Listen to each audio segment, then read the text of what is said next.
أعوذ بالله من الشيطان الرجيم بسم الله الرحمن الرحيم الحمد لله الذي هدانا لهذا لنهتدي لولا أن هدانا الله لقد جاءت رسول ربنا بالحق والصلاة والسلام على رسول الصفوان ومحبوب رب المعدنين والمشرقين جد الحسن والحسين بالقول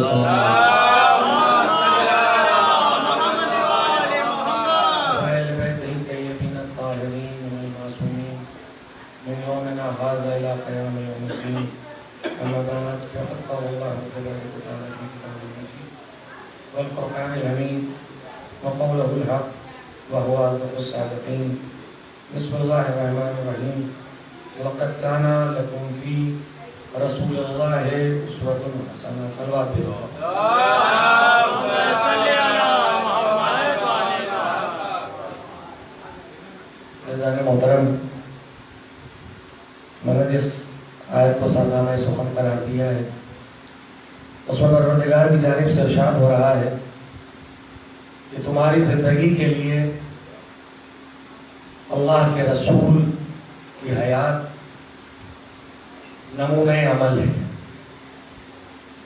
عزیزان محترم، اس سے قبل کی میں چند معروضات اس آیت کے ذیل میں جو بہت اپنے اندر خزانے کو رکھتا ہے چند معروضات پیش کروں گا اسی کے حوالے سے، لیکن اس سے قبل اس بات کا انکشاف کر دوں یقیناً مجھ جیسے طالب علم کے لیے ہر ممبر بہت عظیم ہوتا ہے۔ پڑھنے والے کی نہ حیثیت اتنی بڑی ہوتی ہے کہ وہ اس ممبر پر جائے اور یہ کہے کہ میں نے اس ممبر پر بیٹھ کے پڑھ دیا۔ یہ صرف اور صرف شہزادی جناب فاطمہ زہرا کا عطیہ ہے کہ وہ کسی بھی انسان کو کہیں پر پہنچا سکتا ہے، اور ورنہ انسان کی اپنی ذاتی کوئی صلاحیت نہیں ہے کہ وہ کسی بھی ممبر پر بیٹھ سکے۔ اور بالخصوص یہ عذا خانہ جو موجز نما کے حوالے سے مشہور زمانہ ہے، اور اس ممبر کی خاصیت کے اعتبار سے میں بس اتنا ہی جانتا ہوں اور اتنا ہی کہہ سکتا ہوں کہ اس پر بڑے بڑے خطبہ اور بڑے بڑے علماء اس پر بیٹھ کر مجلسیں پڑھ چکے۔ مجھ جیسے ناقص انسان کی موجودگی شاید بہرحال میرے لیے تو باعث شرف و مباحات ہے، لیکن اس ممبر کے لیے بہت عظیم ہستیاں اس ممبر پر بیٹھ چکی ہیں، اور یہ جو تصویریں لگی ہیں سید العلماء سید آیت اللہ سید علی نقوی نقا صاحب کی، پروردگار ان کے درجات بلند کرے۔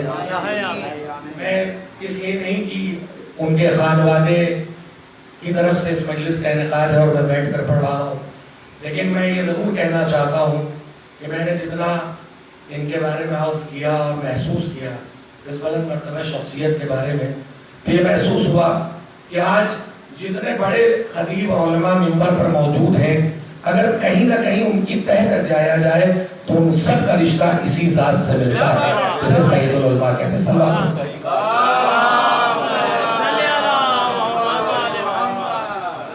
اور جب عالم دین سے انسان عرض کرتا ہے تو کبھی فالتو باتیں نہیں ممبر پر بیٹھ کے بیان کرتا، کیونکہ علم اپنے اندر خود بھی طہارت دیتا ہے انسان کو اور طہارت بخشتا ہے۔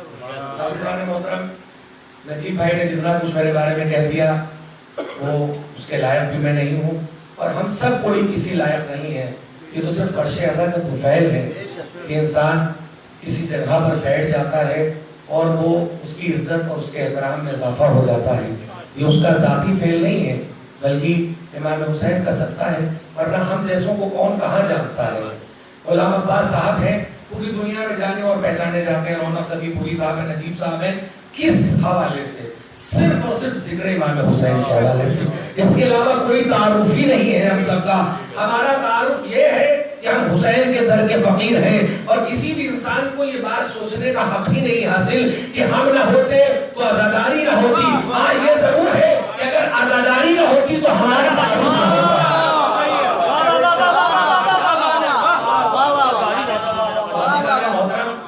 ہم سب اسی در کے فقیر ہیں، کسی طولانی گفتگو کا محل نہیں ہے، لیکن بس جس ذمہ داری کے ساتھ اس منبر تک آیا ہوں، کیونکہ یہ آواز اس شخصیت تک بھی جا رہی ہوگی جو اس خانوادے سن کر جس نے پورے الہ آباد اور پوری دنیا میں ہماری صرف نسواں کی عورتوں کی جو مجلسیں ہوتی ہیں اس میں ایک کمال حاصل کیا ہے. اس لیے اور اتنے پڑھے لکھے افراد کے درمیان جتنے بھی لوگ ہیں معتبر سماعتیں ہیں, معتبر افراد ہیں, بس میں نے اس آیت کو سرنامہ کلام قرار دیا کہ تمہاری زندگی کے لیے حیات رسول, حیات ختمی مرتبہ حضرت محمد مصطفیٰ صلی اللہ علیہ وسلم ایک نمونہ ہے جس پر عمل کر کے تم اپنی زندگی کو خوبصورت اور بہتر بنا سکتے ہو. عزیزان محترم, یہی وجہ ہے کہ جن لوگوں نے بھی ختمی مرتبہ کی حیات طیبہ ہو یا علم معصومین کی حیات طیبہ ہو, اس پر اپنی زندگی, ان کے بتائے ہوئے قدموں پر اپنی زندگی کے قدم کو جمایا ہے, وہ کامیاب اور کامران ہیں. اور عزیزان محترم, یہ سیرت کے پہلو کے حوالے سے گفتگو کرنی ہے.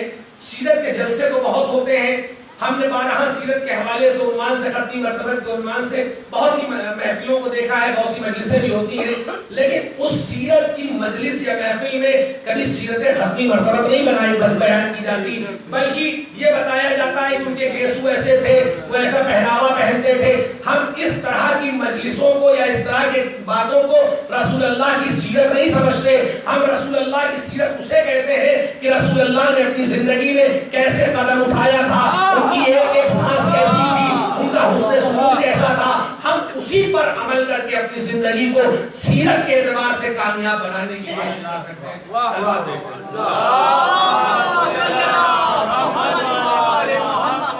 بس عزیزان محترم, سیرت پر اگر ہمیں کچھ بھی کہنا ہے, کچھ بھی سمجھنا ہے, تو ہمیں دیکھنا ہوگا کہ سیرت ختمی مرتبہ کی علم معصومین کیا تھی. عزیزان محترم, اب اس کے ساتھ ساتھ پہلا سوال یہ اٹھتا ہے کہ ہم سیرت کی اتباع کیوں کریں؟ بھائی ہر آدمی کہہ سکتا ہے نا حجت ہے, لیکن ہم بہت سی چیزیں جن کی پیروی نہیں کرتے, لیکن حجت ہے. لیکن عزیزان محترم, حجت ہے سیرت ائمہ, اور اس کے ساتھ ساتھ شیعہ ہم ہیں, ہم سب شیعہ ہیں نا. شیعہ لفظ آیا کہاں سے؟ تشیع سے. تشیع کے معنی ہوتے ہیں پیچھے چلنا, اسی لیے ہم کہتے ہیں تشیع جنازہ, مردہ آگے آگے جا رہا, ہم پیچھے پیچھے چل رہے ہیں. تشیع سے لفظ نکلا شیعہ, یعنی پیچھے چلنے والا. ہم بہت اطمینان سے کہہ دیتے ہیں کہ ہم شیعان علی ہیں, یعنی اس کے مفہوم یہ بیان کرتے ہیں کہ ہم علی کے دوست ہیں. ہم علی کے دوست ہونے کی حیثیت ہی نہیں رکھ سکتے, ہم علی کے مرید ہو جائے, یہی سب سے بڑا کمال ہے. اگر ہم اس کردار کو اپنی زندگی میں اخذ کر لیں اور اپنے کردار کو نمایاں کردار کی حیثیت دے دیں, تو شاید یہی سب سے بڑا کمال ہوگا, اور تب ہم فخر کے ساتھ کہہ سکتے ہیں کہ ہم شیعان علی ہیں. شیعہ کی ایک ڈیفینیشن ہے, ہر آدمی شیعہ اپنے کو کہتا ہے, لیکن شیعہ ایک بہت معتبر لفظ کا نام ہے. عزیزان محترم, جب بھی سیرت کی گفتگو ہوتی ہے, جب بھی ایمان کی گفتگو ہوگی, تو ایک چیز جو سب سے آگے سامنے آتی ہے معاشرے میں, ہم کیسے اتباع کر سکتے ہیں.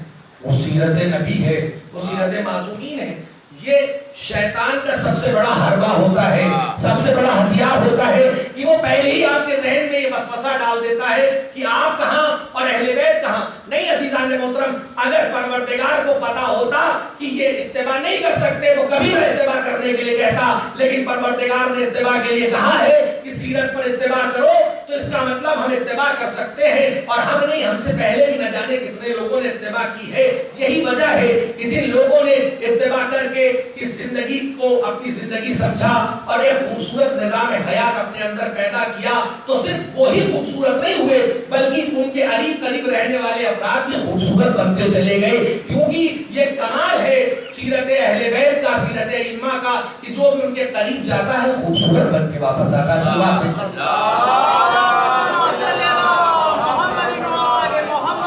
عزیزان محترم, ہم آج تک سمجھ ہی نہیں پائے کہ ہمارے پاس کتنے اچھے اچھے آئیڈیلز ہیں, کیا بہترین کردار ہمارے پاس ہے, لیکن ہم فقیروں کی طرح موجود ہیں. ہمارے دامن میں کچھ ہے ہی نہیں.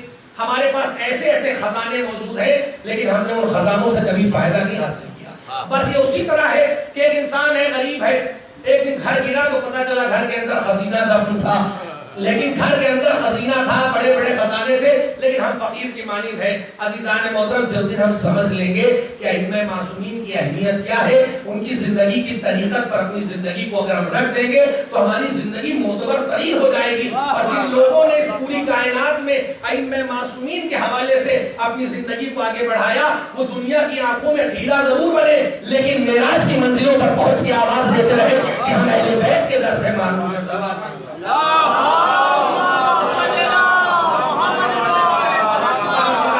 اس کے لیے ایک چیز ضرور ہمارے ذہن میں ہونی چاہیے کہ ہم اپنی فکروں کو واضح کریں, براڈ کریں, ہم منجمد انداز میں اپنی زندگی نہ گزاریں, کیونکہ میرے بزرگ مجھ سے بہتر جانتے ہیں. اور اہل بیت نے بھی کہا ہے کہ جو ہاں ٹھہرا ہوا پانی ہوتا ہے وہ کچھ دن کے بعد خراب ہو جاتا ہے, اپنے اندر بدبو پیدا ہو جاتی ہے, قریب قریب کے اثرات کو لے لیتا ہے. اس لیے اپنی فکر کو منجمد پانی کی طرح نہ رکھو بلکہ بہتے ہوئے دریا کی طرح رکھو کہ تم دوسروں کی فکر سے متاثر نہ ہو بلکہ بہتے ہوئے دریا کی طرح رہو تاکہ تمہاری فکر سے دوسرے متاثر ہو سکے. اور یہی کردار اہل بیت ہے کہ انہوں نے دنیا کے تاثرات کو اپنی زندگی پر نہیں لیا بلکہ اپنے تاثرات کو دنیا کے اوپر رکھا ہے تاکہ دنیا اس پر عمل پیرا ہو جائے. اصل بات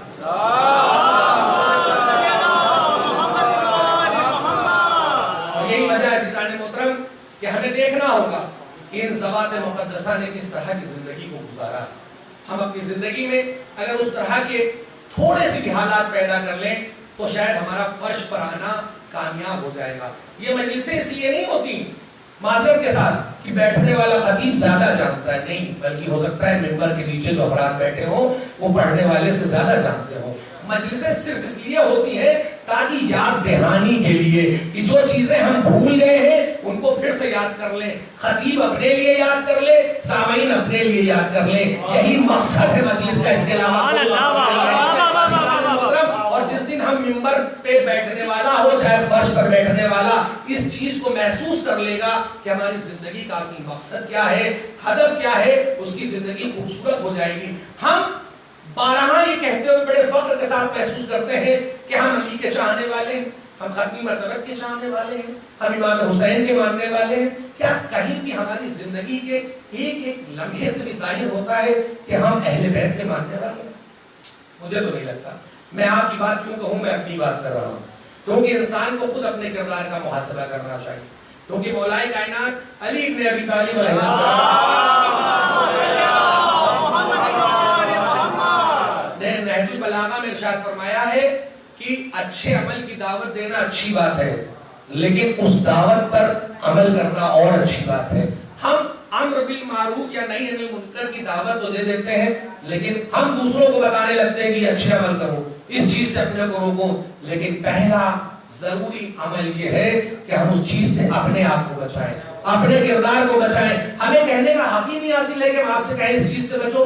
اگر ہماری ذات میں وہ چیز موجود ہے تو ہم دوسروں کو کیسے کہہ سکتے ہیں؟ اور یہی وجہ ہے کہ ختمی مرتبہ حضرت محمد مصطفیٰ صلی اللہ علیہ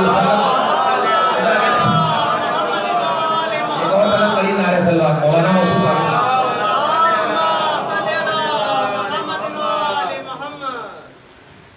دیکھیے ابھی جیسے نجیب بھائی کہہ رہے تھے وہ میں یہاں پر ان کے لیے کہہ دوں کہ عمر کسی چیز میں مانے نہیں ہوتی, علم بڑی چیز ہوتی ہے.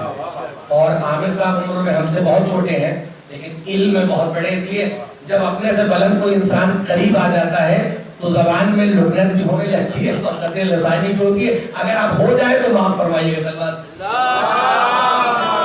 دن وہ آیا تو رسول اللہ نے کہا کہ بہت نقصان ہے, نہ کھایا کرو, اس سے دوری اختیار کیا کرو. تو بیٹھے ہوئے کسی شخص نے کہا کہ یا رسول اللہ یہ بات آپ کل بھی بیان کر سکتے تھے. کہا کل تک میں بھی میٹھا کھاتا تھا اس لیے میں نے بیان نہیں کیا تاکہ اس کی جو کمی ہے وہ ہم اس وقت بیان کریں جب ہم اس چیز سے دوری اختیار کر لیں. ہمارے یہاں یہ معاشرے میں اپنے لیے کہہ رہا ہوں کہ جب ہم ممبر پر بیٹھ جاتے ہیں تو ہمیں نیچے بیٹھا ہوا انسان سب سے بڑا گنہگار نظر آتا ہے. لیکن عزیزان محترم گنہگار اس وقت نظر آنا چاہیے کہ جب آپ کے اندر آپ کا کردار اتنا نمایاں ہو جائے, آپ اتنا منظم ہو, زندگی میں عدالت ہو, آپ کے یہاں صبر پایا جاتا ہو, تحمل پایا جاتا ہو, کوئی کمی نہ پائی جاتی ہو, تب آپ کو حق حاصل ہے کہ آپ نیچے بیٹھے ہوئے لوگوں کے لیے اصلاح معاشرہ کی گفتگو کریے. ورنہ جب تک آپ کے کردار کے اندر خود ہی وہ خرابیاں پائی جاتی ہیں, آپ کی زبان کے اندر وہ تاثیر بھی نہیں ہوگی کہ آپ بیٹھیں گے اور بولیں گے اور کوئی اثر محسوس کر لے گا.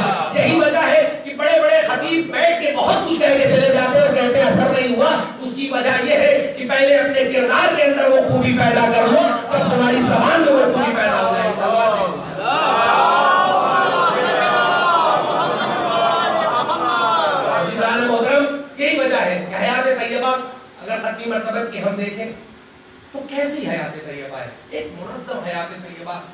ایک لمحہ صرف اور صرف انسانیت کے لیے. یہ نور اگر آسمان سے نہ آتا تو کوئی ضرورت نہ ہوتی, اللہ کسی اور ذریعے سے تبلیغ کر دیتا, لیکن اس نور نے صرف اتنے عیش و آرام کو چھوڑا, کر کیا, اور فرش پر انسانوں کے درمیان یہ نور آئے ہیں صرف اس لیے تاکہ ہمارے ایمان کی اصلاح ہو سکے, ہمارا ایمان بہتر بن سکے. تو کیا ہماری ذمہ داری نہیں ہے کہ جن لوگوں نے ہمارے لیے اتنی محنتیں کی, اتنی زحمتیں برداشت کی, ہم ان کی بات پر عمل کر رہے ہیں؟ عزیزان محترم, یہ ایسی ذات ہے کہ جن کے بارے میں اندازہ ہی نہیں لگایا جا سکتا. ان کا کمال اتنا محترم ہے, لیکن جب یہ غریب لوگوں کے درمیان بیٹھتے تھے تو ایسے لگتے تھے جیسے کوئی غریب کے درمیان بیٹھا ہے. یہ آسان نہیں ہے. ہم اپنے معاشرے میں دیکھتے ہیں پیسہ ہو جانے کے بعد تکبر آ جاتا ہے, لیکن ان ذات نے, ان مقدس شخصیتوں نے بتایا کہ تکبر وہاں پر آتا ہے جہاں کہیں بوتل میں پانی کی کمی ہوتی ہے, جہاں بوتل پوری بھری ہوتی ہے اس میں آواز نہیں ہوتی, لیکن جہاں بوتل تھوڑی سی بھری ہوتی ہے اس کے اندر آواز ہوتی ہے. یعنی ائمہ معصومین نے بتایا کہ ہم نے آسمان سے دسترخوان پر جتنے لوازمات تھے وہ منگا کر بتایا کہ ہمارے اندر کمال بھی پایا جاتا ہے, لیکن ہم جو کی روٹی بھی کھاتے ہیں وہ دسترخوان, وہ نعمتیں اس لیے منگائی تاکہ دنیا کے امیر رسول اللہ سے, ائمہ معصومین سے نظریں نہ ملا سکے, اور جو اس لیے کھایا تاکہ غریب نظریں نہ چرا سکے.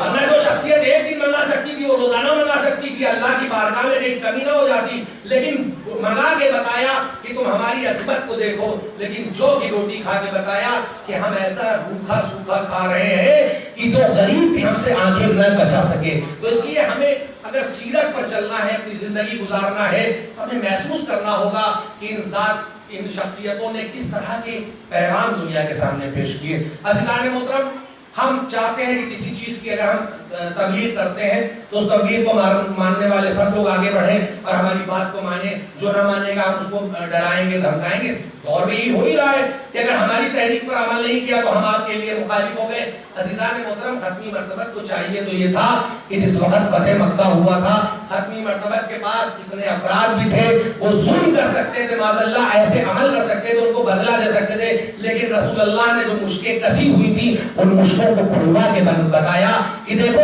ہم دنیا میں بدلہ لینے نہیں آئے ہیں بلکہ تبلیغ کرنے آئے ہیں. اور یہی وجہ ہے کہ اگر تلوار کے زور پر یہ اسلام پھیلایا گیا ہوتا تو کچھ دنوں کے بعد, 100 سال کے بعد ختم ہو گیا ہوتا. آج 1400 سال کے بعد اسلام کی بنیادیں مضبوط ہیں, اس لیے کہ ائمہ معصومین نے وہ کردار دنیا کے سامنے پیش کیا, وہ حکومت پیش کی, وہ اخلاق پیش کیا, وہ صبر و تحمل کا مظاہرہ کیا کہ آج دنیا محسوس کرتی ہے کہ ان کے کردار سے مس ہونے کے بعد دنیا میں خوبصورتی ہی خوبصورتی ہے, امن ہی امن ہے. صلوات دے.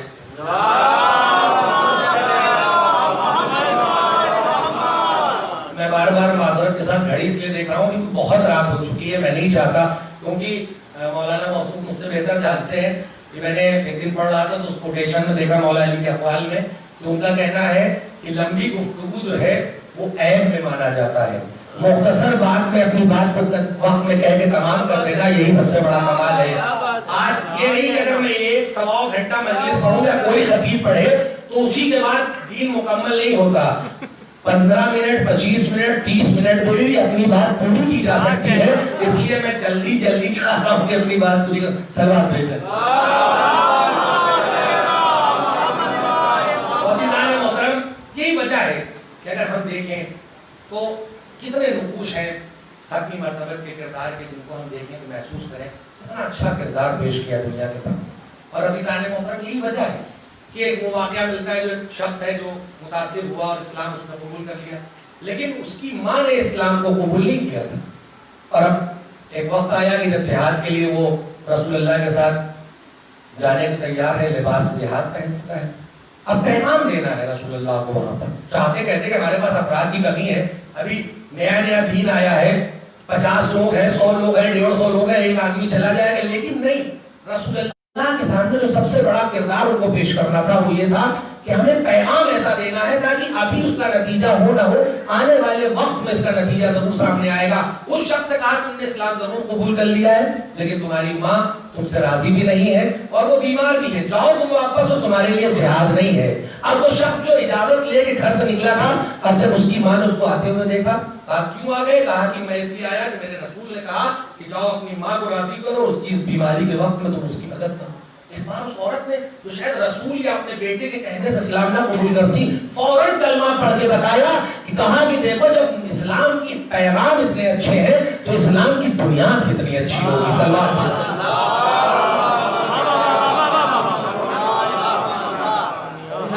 یہی وجہ ہے کہ ہمیں ضرورت ہے کہ ہم اپنے اندر بردباری پیدا کریں، ہم صبر و تحمل سے کام کریں، ہم امانت داری کو امانت کی طرح محسوس کریں۔ آج ہمارے میں پھر وہی بات کر رہا ہوں، اپنے معاشرے میں اپنے آپ کو کہوں کہ امانت داری ایک بہت بڑا مسئلہ ہے۔ ہم لوگوں سے وعدہ کر لیتے ہیں، امانت لے لیتے ہیں، لیکن اس کو امانت داری کو اس طرح سے نہیں نبھاتے، جبکہ خود امام جعفر صادق علیہ السلام اگر تم کسی کی امانت اپنے پاس رکھتے ہو تمہارے رزق میں اضافہ ہوتا ہے، لیکن اگر تم خیانت کرتے ہو تمہارے گھر میں فقیری آ جائے گی۔ عزیزان محترم، ہم محسوس نہیں کرتے کہ امانت داری کتنا بڑا مسئلہ ہے، اور یہی وجہ ہے کہ جو ہجرت کے رات کی بات ہے، میں زیادہ تو نہیں جانتا لیکن میں اتنا سمجھتا ہوں کہ ختمی مرتبہ اپنے ساتھ مولا کائنات کو بھی لے کر جا سکتے تھے۔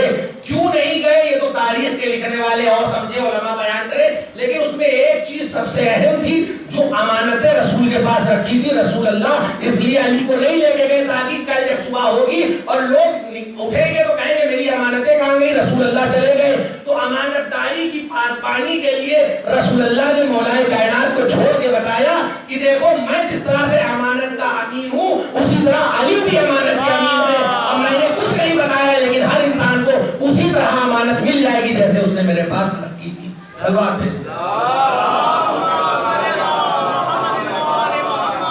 عزیزان محترم، حق بولنا یہ بھی اسوہ ہے، سیرت ہے، لیکن کتنے افراد ہیں جو معاشرے میں حق بول سکتے ہیں؟ بول پاتے ہیں؟ میں تو نہیں بول پاتا، ممبر پہ جتنی باتیں کر لیجئے کہہ لوں گا لیکن نہیں کر پاتا۔ بہت بڑا مسئلہ ہے۔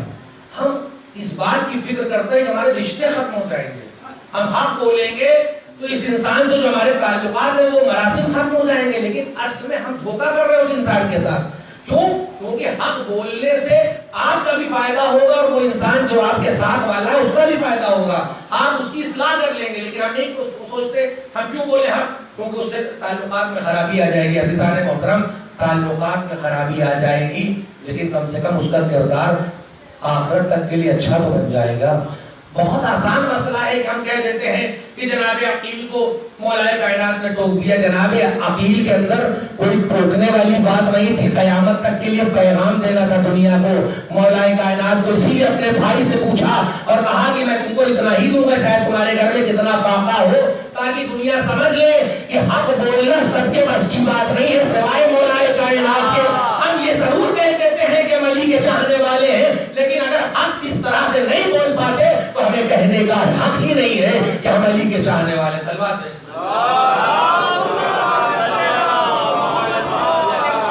وہ واقعہ جو بہن آئی ہے میہانی کس طرح سے آئی ہے، آنے کے بعد دیکھا وظیفہ بٹ رہا ہے اور ایک عجمی عورت کو اتنا ہی درم ملا جتنا ان کو ملا تھا۔ انہوں نے بھی اس سے پوچھا، اب ان کو بھی کوئی پیغام دینا ہے، چلی جاتی، لیکن آئی مولا علی کے پاس، کہا کہ کیا کہتے ہیں آپ نے عجمی عورت کو بھی اتنا ہی دیا جتنا عائشہ ہوتا، نعرہ صلوات ہے۔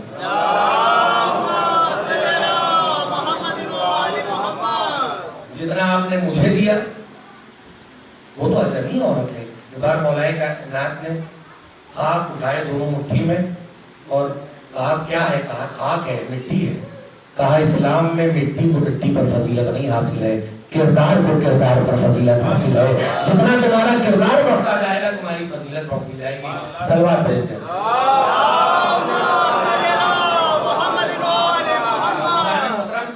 ہمیں اپنے کردار کو اس طرح سے وا کرنا چاہیے، اس طرح سے اہل بیت سے متمسک ہونا چاہیے تاکہ ہم جو آج یہ زندگی ہے دوڑتی بھاگتی زندگی نا، جس میں ہم پریشان ہو جاتے ہیں، لیکن اگر ہم اہل بیت کے کردار سے وابستہ ہو جائے نا تو ہمیں پریشانی کی کوئی ضرورت ہی نہیں ہے، کیونکہ اہل بیت نے ہر موقع کے لیے ہم کو ایسا راستہ بتا دیا ہے۔ ہم بہت جلدی مایوس ہو جاتے ہیں، لاک ڈاؤن ہو یا اس طرح کے کسی طرح کے بھی حالات ہوں، ہم پریشان ہو جاتے ہیں کہ ہمارے پاس کچھ نہیں ہے، مولا کیا کرے، نماز بھی پڑھتے ہیں، روزہ۔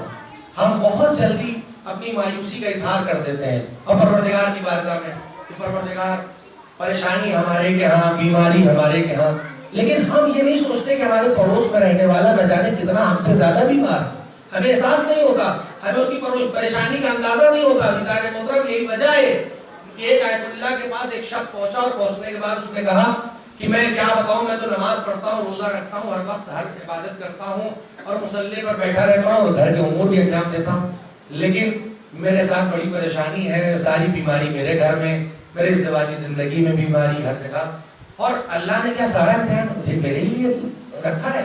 ایک بار اس شخص نے آیت اللہ جو علماء تھے انہوں نے ان کا ہاتھ پکڑا اور ایک بہت بڑے کینسر انسٹیٹیوٹ کے سامنے جو ہاسپٹل تھا وہاں لے گئے، کہا حال دیکھو، کہا بڑا حال ہے، ہر طرف صرف موت کی آوازیں بلند ہو رہی ہے، چیخیں ہیں، کہا تمہارے گھر میں تو ایسی پریشانی نہیں ہے، کہا نہیں، کہا کہ بس تم شکر کرو کہ پروردگار نے تمہیں تمہاری حیثیت کے برابر امتحان میں ڈالا ہے، ان کی حیثیت تم سے زیادہ ہے، اس لیے ان کا امتحان بہت بڑا ہے۔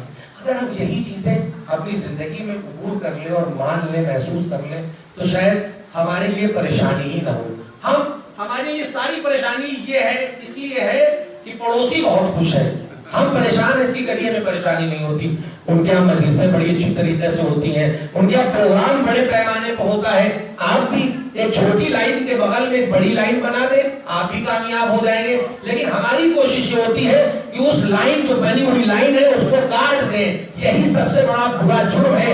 ہم اگر جس دن یہ محسوس کرنے لگیں گے کہ ہم مولائے کائنات کے ماننے والے ہیں، انہوں نے جس طرح سے تربیت دی ہے، ہم کو جس طرح سے سکھایا ہے، تو ہم ایک لائن یا کتنی بڑی لائن ہو، ہم پورے معاشرے کو اسی طرف سے آگے بڑھا کے بتائیں گے کہ دیکھو مولا علی کا چاہنے والا کبھی پیچھے نہیں رہ سکتا، جہاں بھی رہے گا آگے رہے گا، چاہے وہ عمل کا میدان ہو، چاہے عزاداری کا محاذ ہو، چاہے عبادت کا میدان ہو۔ ہم یہ تو دیکھ لیتے ہیں کہ وہ شخص جو ہے عزاداری بڑے پیمانے سے کر لیتا ہے، لیکن ہم رات کے سناٹے میں یہ نہیں دیکھ پاتے کہ وہ ہم سے زیادہ کتنی نمازیں پڑھتا ہے، وہ کتنی نمازیں شب پڑھتا ہے۔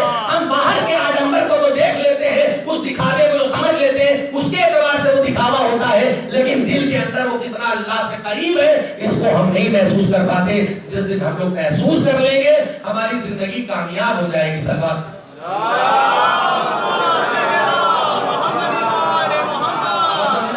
ایک واقعہ اور آپ کی رحمتوں کو تمام کر دینا چاہتا ہوں۔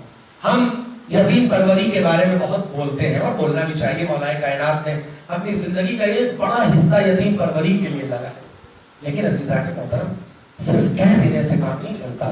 کیا مولا علی یتیم پروری کے قائل ہیں؟ وہ مسکین کی مدد کرتے تھے، وہ غریبوں کی مدد کرتے تھے۔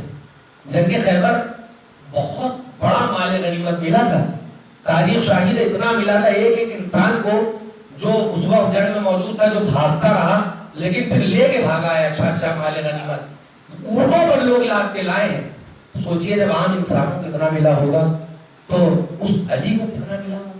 لیکن روایت میں ملتا ہے کہ جدھر سے ہو کے جا رہے تھے، جو بھی بستی ملتی تھی، غریب کی، غربا کی، سب کچھ بانٹتے ہوئے چلے آ رہے تھے۔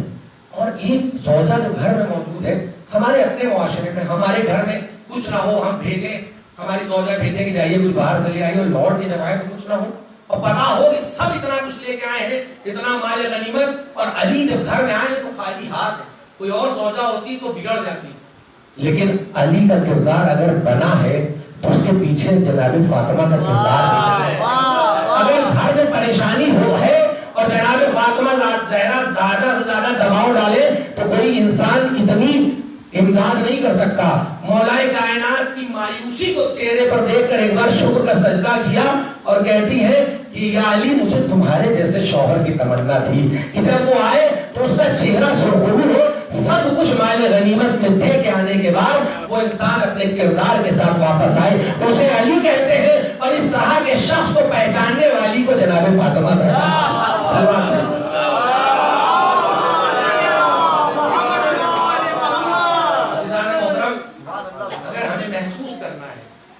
فرش پر بیٹھنا ایک بہت بڑا کمال ہے، بہت بڑی سعادت ہے، سعادت ہے۔ اگر ہم اس سعادت کو حاصل کر رہے ہیں تو یہاں سے ایک بھی انسان، اگر میں بیان کرنے کے بعد میں اپنے کردار میں کچھ تبدیلی محسوس کروں تو میرا ممبر پر آنا کامیاب ہے، ورنہ مجلسیں پڑھ دینا کوئی بڑی کامیابی نہیں ہے، بلکہ ان مجلسوں کو اپنی زندگی کے اوپر رکھ کر آگے گزرنا کامیابی ہے۔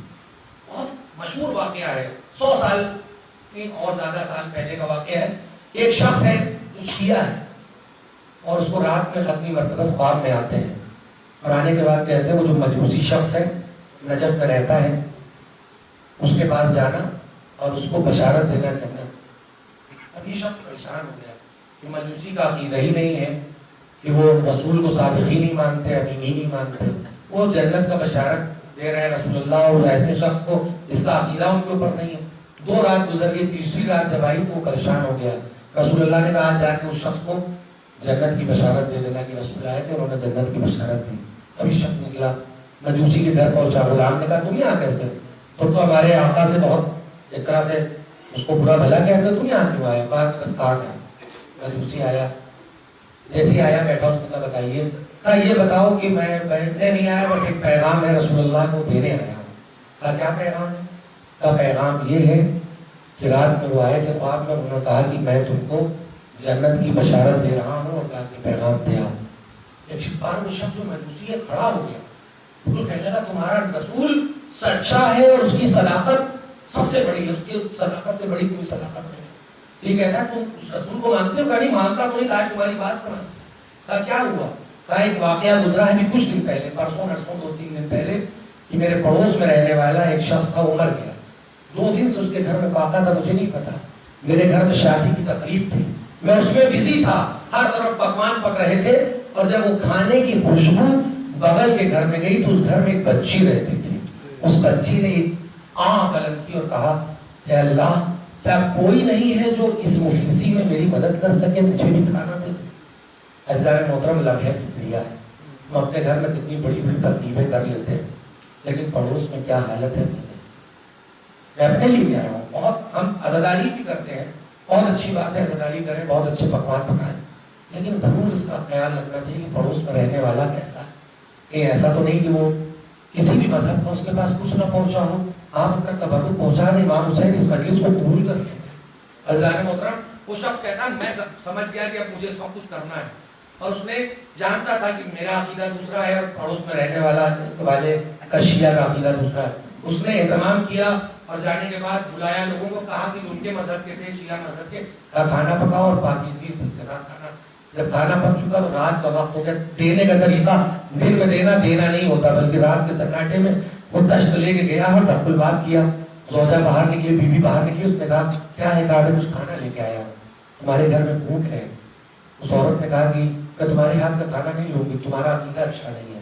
اس نے کہا مجھے پتا تھا، لیکن میں نے پاک ہاتھوں سے اس کھانے کو بنوایا ہے، اب لے لو۔ وہ عورت گھر کے اندر کھانا لے چلی گئی۔ اب وہ کہتا ہے میں نے جس بچی کی آواز سنی تھی وہ بچی وہیں پر کھڑی تھی، بس اس بچی نے مجھے دیکھا اور دیکھتی رہی، تو میں نے پوچھا کیا دیکھ رہی ہو؟ کہا میں تمہارا چہرہ دیکھ رہی ہوں، 2 کام کرنا چاہتی ہوں تاکہ تمہیں دیکھ کر تمہارے چہرے کو میں پہچان سکوں، تاکہ روز محشر تمہارے حق میں دعا کر سکوں، اور میں اپنے نبی سے آج ہی کہوں گی کہ وہ تمہاری جنت کی ضمانت لے لے۔ وہ شخص کہتا ہے یہ بس ہمارے اور اس بچی کے درمیان کی گفتگو تھی، اور تمہارے پاس رسول اللہ نے خواب میں آ کے بتایا، یعنی رسول امین بھی ہے، رسول صادق بھی ہے، اور پیغام دے دیا اس مجوسی نے کہ اگر تم نیک نیتی سے کچھ عمل کرو گے تو رسول اللہ کی نگاہوں سے بچے گا نہیں وہ عمل۔ یقین جانیے ہم عمل کرتے ہیں تاکہ دنیا دیکھ لے، جس دن ہم اپنے عمل کو یہ چاہیں گے کہ اللہ دیکھ لے، اس دن اللہ آپ کی اس بات کو بھی بیان کرے گا اور آپ کی عزت کو بھی معاشرے میں بڑھا دے گا۔ صلوات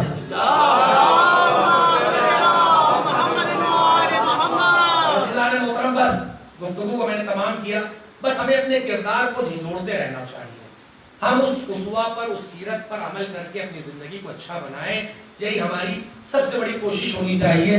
کیونکہ کبھی کبھار ایسا ہوتا ہے کہ انسان بہت بڑی بڑی باتیں سنتا رہتا ہے، پڑھتا رہتا، عمل نہیں کرتا، لیکن کبھی کبھار کوئی چھوٹے سا ایسا سانحہ ہو جاتا ہے تو انسان عمل کر دیتا ہے۔ آیت اللہ بوجردی کے استاد ہیں، آیت اللہ جہانگیر، 40 سال انہوں نے کسی مدرسے میں علم نہیں حاصل کیا. میں نے جو کتاب پڑھی اس کے علاوہ انشاءاللہ اگر کوئی اس میں ہوگا تو بتائیے گا, میں اپنی بات کروں. 40 سال گزر گئے, علم نہیں حاصل کیا. بس ان کا ایک شوق تھا کہ وہ جسے ستار کہتے ہیں وہ بجاتے رہتے, بہت بجاتے رہتے تھے. ایک دن ان کا ستار ٹوٹ گیا اور وہ بنوانے کے لیے ایک شخص کے پاس گئے اور کہا کہ بنا دو. اس نے کہا ستار تو بن جائے گا, لیکن جو تمہارا تار اللہ کی طرف سے ٹوٹا ہوا ہے وہ کب بناؤ گے؟ بس ایک جملہ اتنا بھاری ہوا کہ اس دن سے سب کچھ چھوڑ دیا اور اللہ کی عبادت میں لگ گئے, علم حاصل کرنے لگے اور اتنا علم حاصل کیا کہ آیت اللہ بوجردی کے استاد بنے.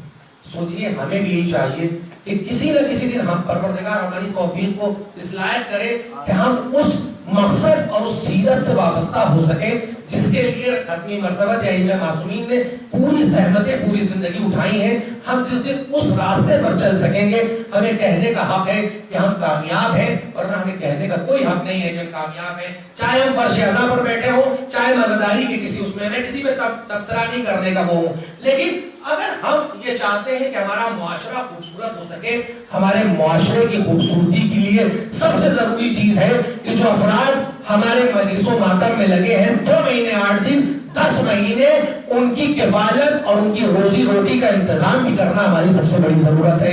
ہمیں یہ چاہیے اس طرح کا روزی روٹی کا انتظام نہیں کہ ہم ان کو گھر میں جیسے 2 مہینے جاتا ہے اسی طرح بھیجیں, نہیں, بلکہ ان کو اس لائق بنائیں تاکہ 10 مہینے وہ اتنا کما لیں تاکہ 2 مہینے بیٹھ کے امام حسین کی عزاداری کر لیں. جب اس لائق ہو جائیں گے تب انہیں حق ہے کہ وہ اپنے کو عزادار کہیں, ورنہ امام حسین کو کسی بھی ذاکر یا خطیب شاعر نوحہ خان یا کسی بھی ماتمدار کی ایسی عبادت قبول نہیں ہے کہ وہ مجلس کے فرش پر ہو, منبر پر ہو اور گھر میں فاقے ہو رہے ہو. اسلام کبھی ایسا مذہب نہیں ہے کہ جو یہ چاہتا ہو کسی پر پابندی لگائی جائے, کسی کے حق کی پامالی ہو. اگر آپ کے ازدواجی زندگی میں حق پامالی ہو رہی ہے, آپ کے بچے بھوکے ہیں اور آپ امام حسین کی عزاداری میں شامل ہے, امام حسین اس عزاداری کو قبول کرنے والے نہیں ہیں. ہمیں یہ چاہیے کہ اپنے کردار کو اتنا واہ کرے, اتنا خوبصورت کرے کہ ہمارا جب کردار خوبصورت ہو جائے گا تو ہم ائمہ معصومین کی اس سیرت سے اپنے کردار کو وابستہ کر لیں گے جہاں امام محمد باقر علیہ السلام جیسا انسان بیچا لیے ہوئے دھوپ میں کھڑے ہوئے کھیت میں کام کر رہے ہیں, ایک شخص جانتا ہے ان کو کہ یہ کون ہے, لیکن آنے کے بعد کہتے ہیں دھوپ میں آپ سے دنیا کی طلب میں کھڑے ہوئے اس طرح سے کلہاڑی لیے ہوئے اور محنت کر رہے ہیں, اگر آپ کی موت ہو جائے گی تو کیا ہوگا؟ تو امام نے کہا کہ میری موت شہادت کی موت ہوگی. امام نے پیغام دے دیا کہ کسب معاش کے لیے نکلنا, تلاش رزق کے لیے نکلنا عبادت ہے اور سب سے بڑا جہاد ہے. ہماری عزاداری میں شامل ہونا بھی ایک اپنا عمل ہے, لیکن عمل اس وقت قابل قبول ہوگا جب ہم جہاد کی منزلوں سے ہو کر فرش اعضا تک آئیں. صرف فرش اعضا پر بیٹھا رہنا کمال نہیں ہے. سلوات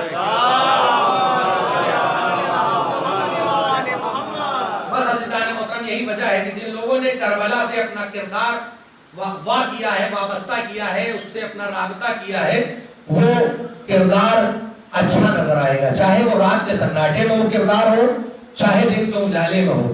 کیونکہ امام حسین نے رات کے سناٹے میں اتنے کرداروں کو کربلا کے میدان میں جمع کر دیا تھا کہ اگر ان کے کردار کو دنیا دن کی روشنی میں دیکھتی تو شاید اس کی آنکھیں خیرہ ہو جاتی.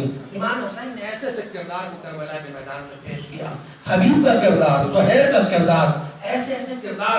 ہمیں صرف یہ چاہیے کہ ہم اس کردار کو, باتوں کو سن کے اپنی زندگی کو خوبصورت کر لیں.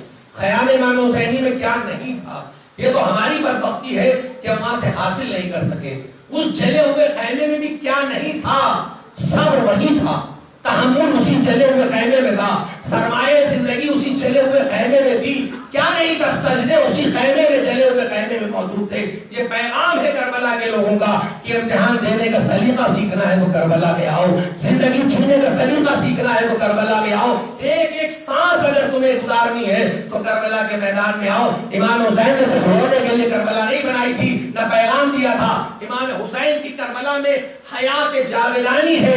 جو انسان امام حسین کو اس کربلا سے وابستہ ہو جائے گا اس کی زندگی بھی کامیاب ہوگی, اس کی آخرت امت بھی کامیاب ہوگی. اور یہی وجہ ہے کہ ایک واقعہ پڑھ کر میں مسائل کی طرف آپ کو متوجہ کر دینا چاہتا ہوں. عزیزان محترم، ہم یہ سوچتے ہیں کہ ہم کوئی چیز پیش کریں امام حسین کی بارگاہ میں نا تو وہ خوبصورت ہو، وہ بہت عظیم ہو.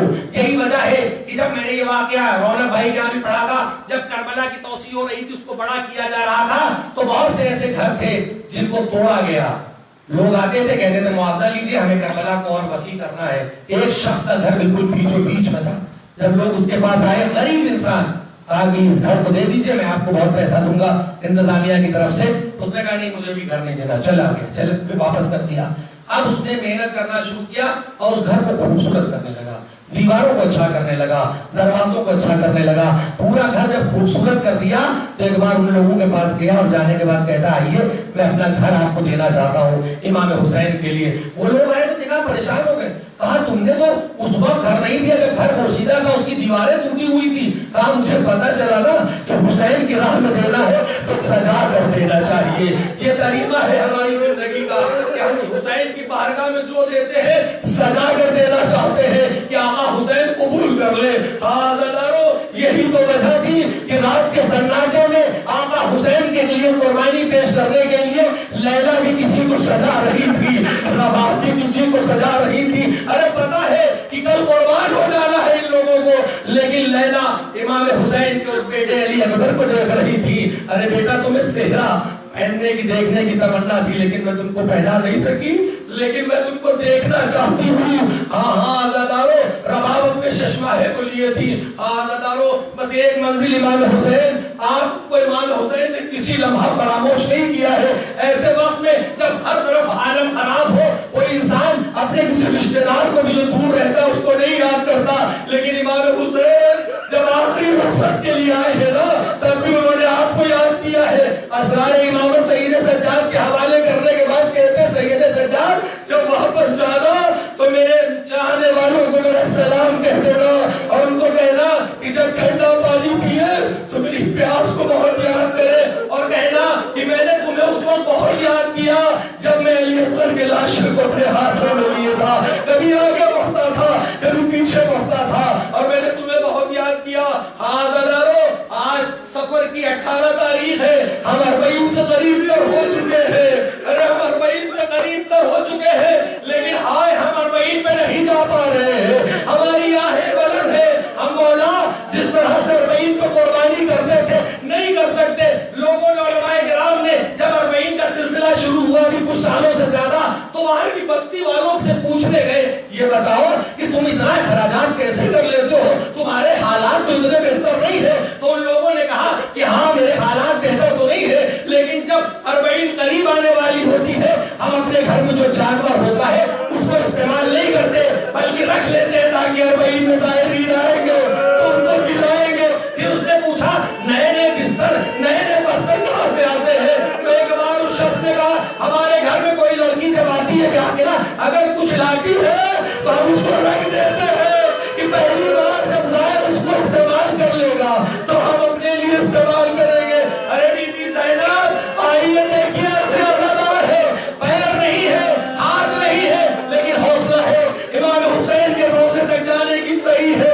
عزادارو، جناب زینب نے جتنی قربانیاں پیش کی ہے اسی کا نتیجہ ہے کہ ایسے حالات ہے. عزادارو، بس ایک واقعہ اور آپ کی رحمتوں کو تمام کر دوں گا. جب یہ واقعہ وہ وقت کا ہے کہ جب بابو صاحب پر 3 دن سے یہ قافلہ ہوا ہے، زینب کھڑی ہے، ام کلثوم کھڑی ہے، اذان ہو رہی ہے، اندر جانے کا موقع نہیں. ایک بار زینب کہتی ہے بیٹا سید سجاد ہم کب جائیں گے؟ سید سجاد کہتے ہیں ابھی آئینہ بندی ہو رہی ہے. زینب تڑپ اٹھی، لیکن سید سجاد نے کہا بابا کا حکم ہے ایسے ہی جانا ہوگا. ایک بار جناب زینب، یہ ہم کہتے ہیں نا کہ شرابی کے دربار میں علی کی بیٹیاں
بیٹھ جاتی ہے، زینب سر جھکائے ہوئے ہے. ہند کہتی ہے کہ آپ مدینے سے آئی ہیں؟ زینب کہتی ہے ہاں آئی ہوں. کہا پوچھتی ہے تم کیوں ادھر آئی؟ کہا احترام مدینہ ہے، میں مدینے کے احترام میں تب سے ادھر آئی. ایک بار زینب کے سے پوچھتی ہے آپ جانتی ہیں وہاں میرا آقا حسین رہتا ہے؟ جناب زینب کہتی ہاں میں جانتی ہوں. ان کا ایک بیٹا ہے جسے سید سجاد کہتے ہیں. ہاں میں جانتی ہوں. تو ایک بیٹا علی اکبر ہے. ہاں میں جانتی ہوں. ارے ان کا ایک بھائی ہے جسے عباس کہتے ہیں. آپ اسے جانتی ہیں؟ سب کو پوچھ چکی. زینب کہتی ہاں جانتی. ایک بار زینب کہتی تو نے زینب میں کلثوم کے بارے میں نہیں پوچھا؟ کہا کیا غضب کر دیا؟ ارے نامحرموں کے مجمع میں زینب میں کلثوم کا نام زینب نے سر اٹھایا. ارے ہند میں زینب یہ کلثوم وہ لوگ کے نیزہ پر حسین کا سر، وہ سید سجاد، وہ عباس کا سر، وہ علی اکبر کا سر. ہم لوٹ کر شام آئے ہیں، سب کچھ ختم ہو گیا کربلا کا.